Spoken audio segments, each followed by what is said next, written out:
गोश्त और छोले की बहुत ही नायाब और टेस्टी रेसिपी लेके आया हूँ। बनाना बहुत ही आसान है और क्या क्या चीज़ें इसमें डाली जाती हैं और कितने मिनट में ये तैयार हो जाता है और इसके टेस्ट को कैसे डेवलप किया जाता है, आज मैं आपको मुकम्मल डिटेल के साथ बताऊंगा।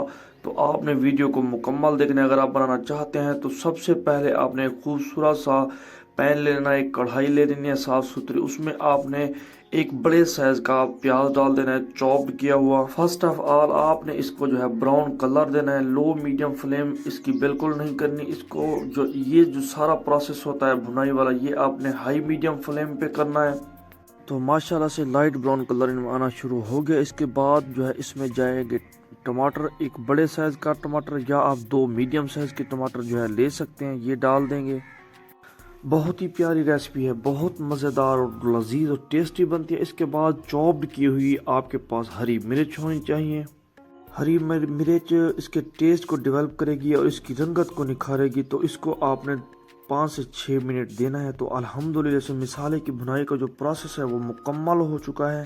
तो लाल मिर्च इसमें जाएगी हस्ब ज़रूरत। आप लाल मिर्च का इस्तेमाल करेंगे, अगर आप कम या ज़्यादा करना चाहें तो कर सकते हैं, इसमें कोई मसला नहीं है। इसके बाद मेरे पास नमक है, तो आपने जो है इसमें नमक डाल देना है हस्ब ज़रूरत। और ब्लड प्रेशर का मरीज़ ख़ास एहतियात के साथ नमक का इस्तेमाल किया करें।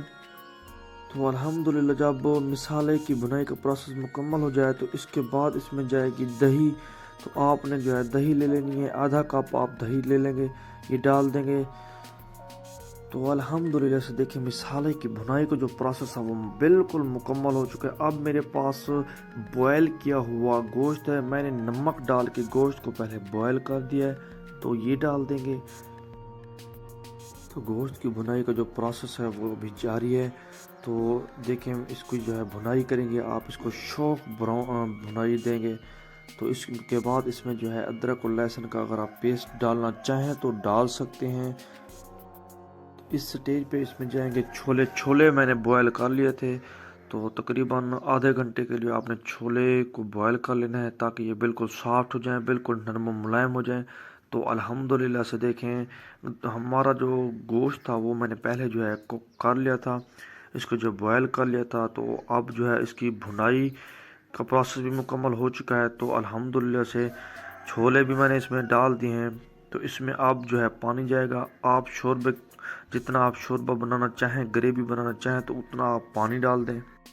तो अल्हम्दुलिल्लाह से देखें गोश्त और छोले की मेरी रेसिपी बिल्कुल पक कर तैयार हो चुकी है। तो मैंने ये फर्स्ट टाइम बनाई है। अगर इसमें कोई जो है गलती या कोई किस्म की जो है गुंजाइश रह गई हो तो आप कमेंट सेक्शन में बता सकते हैं और रहनुमाई कर सकते हैं।